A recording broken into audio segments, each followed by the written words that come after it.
Next up, we have Elle Stern, who will be off stage presenting Weaponized Letters, the role of ZOV in the Russo-Ukrainian War. Woo! Give it up for Elle. Good evening, everyone. My name is Elle Stern, and today I'll present some findings from my research on the role of ZO and V in the Russia-Ukraine war. No war is possible without weapons. When you hear the word weapon, you probably imagine something like this. But during my research, I've come to believe that in the context of the Russia-Ukraine war, the weapons can look like this, this, and this. These three symbols are designed to construct a collective militaristic identity and to justify and enable war ideologically. How so? The initial references to the Z surfaced in the global media as Russian forces breached the Ukrainian border in February 2022. This was because Z, along with the Latin letters V and O, was ostensibly used to mark Russian military equipment to avoid friendly fire. Since the beginning of the war, Russian media deliberately avoided the word war, substituting it with special military operation. The repetitive visual presence of military equipment bearing the Z in the news prompted Russian civilians to search for the letter's deeper meaning. This search ultimately led to the construction of a weaponized pro-war propaganda symbol that became widely used by the Russian public and government. This symbol quickly gained traction, with the public dubbing the war Special Operation Z on the most popular social media platforms in Russia, Telegram and VK. There, aggressive slogans and art related to the new symbols have become publicly sourced creation. The symbol Z received the most public attention. Although new, it carries a sentiment of Russia's heroic past of World War II. One of the primary symbols of that period was the St. George's ribbon. In today's Russia, it is perceived as a sign of bravery and victory. The orange and black scheme of an emerged symbol Z re-established the romanticized connections to a victoriously militaristic past. In 2022, the Russia-Ukraine war elevated the St. George's ribbon to a symbol of military glory, now legally protected in Russia with fines up to 3 million rubles and 3 years in prison for insulting or defacing it. Fascinatingly, the letter Z does not exist in the Russian alphabet. In social media slogans related to the invasion, the Latin Z is used as a substitute for the Russian Z, Russian Z.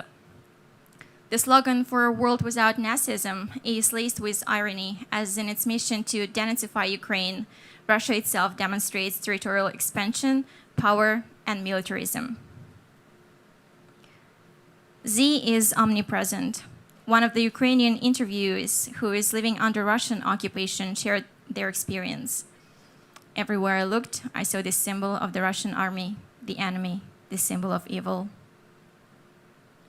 Numerous social media groups utilize the letter Z as a unifying symbol advocating for war.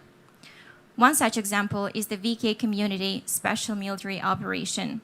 Boasting over 100,000 members, it features Z in its complex avatar design. Its pinned post displays the image that you see on the right with the message, "Our case is just, the enemy will be defeated." Kremlin targets young Russians, calling them Putin's Generation Z. The largest VK community, titled Generation Z, counts more than 85,000 members. Its logo features a pristine white Z, pierced by a golden bullet.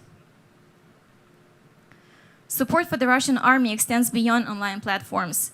Public spaces are branded with the Z symbol on buildings and monuments, and Z-shaped flash mobs celebrate the army's achievements, forming a new visual tradition. V, which also marked the military equipment at the war's onset, first appeared in slogans substituting the Russian letter V for Latin V. One of the most popular slogans is "Strength in Truth." Of course, not all Russian passport holders align with the implications of the Z and V. Anti-war citizens have created a bumper sticker with the slogan, "Bring my husband back, I'm fucking tired."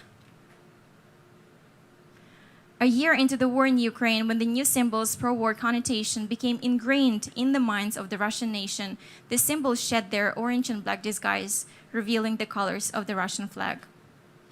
In December 2022, the letter V became a part of Christmas decoration in Moscow.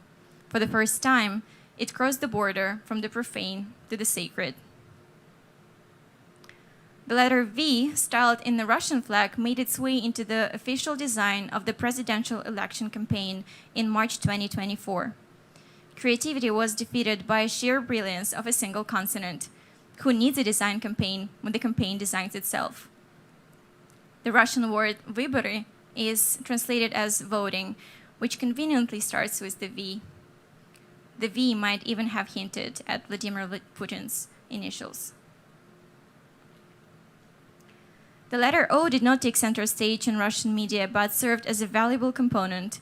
In slogans, the Latin O substitutes the Russian O, which look identical. The pro-war population drew a parallel between SVO acronym for Russia's Western Military District, making it a new symbol of militarism.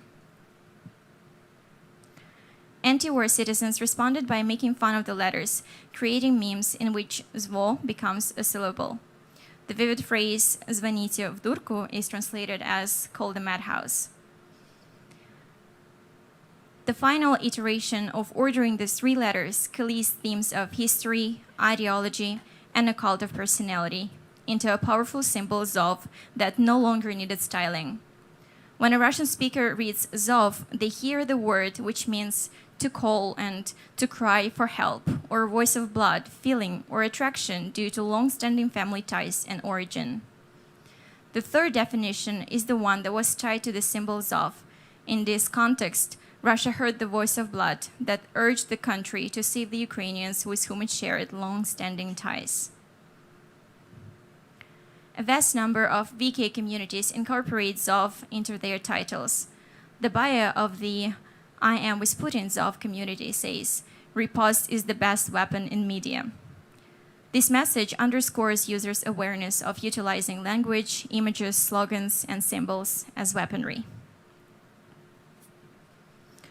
In the Telegram chat Special Military Operation Zov, the avatar features three figures: a present-day soldier, a World War II soldier, and an archetype from East Slavic legends. Together, they symbolize a fusion of pride in wars, united under the Russian flag. The use of the symbols has extended into clothing design.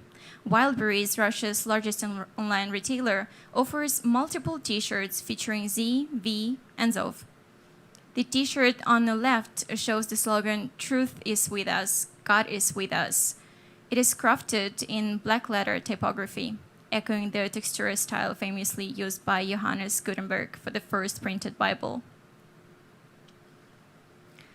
The Russian Orthodox Church lends support to the special military operation, requiring all parishes to recite a prayer that implores God to grant victory.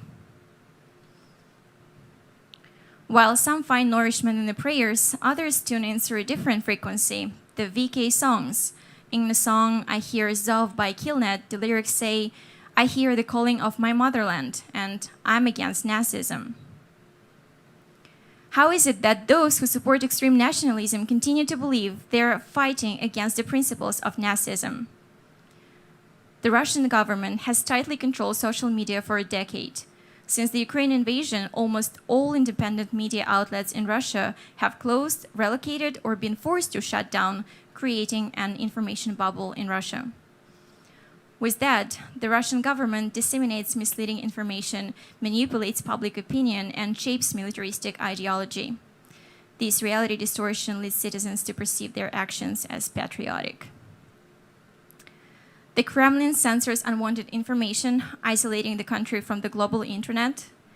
After a decade of brainwashing, Russia's citizens have internalized this propaganda so successfully that it has become a form of self-indoctrination. Consequently, the symbols have transformed into dangerous tools in the hands of the self-indoctrinated. The Z, O, and V symbols exile people from their homes. In 15 interviews with citizens of Ukraine in Russia, it became evident that both nations are now scattered worldwide. Ukrainians run from war, and Russians run from the regime. I see Z as an identifying mark that humans historically used to signify ownership by branding property and livestock. Today, people continue this practice by branding themselves and others. Z, O, and V, whether together or separately, with or without consent, hold power over minds, encode ideologies, and empower nationalism. Militaristic symbols such as Zov must be deconstructed and reshaped, and the identities associated with them must be redefined. While leaders such as Putin may eventually exit the political arena and symbols such as Zov might undergo modifications, the dangerous ideologies they foster will persist through generations. Passivity is not an option. We must not permit these symbols to be used as tools of division, aggression, and oppression. Thank you for your attention, and let's continue this conversation. Give it up for Elle. Thank you.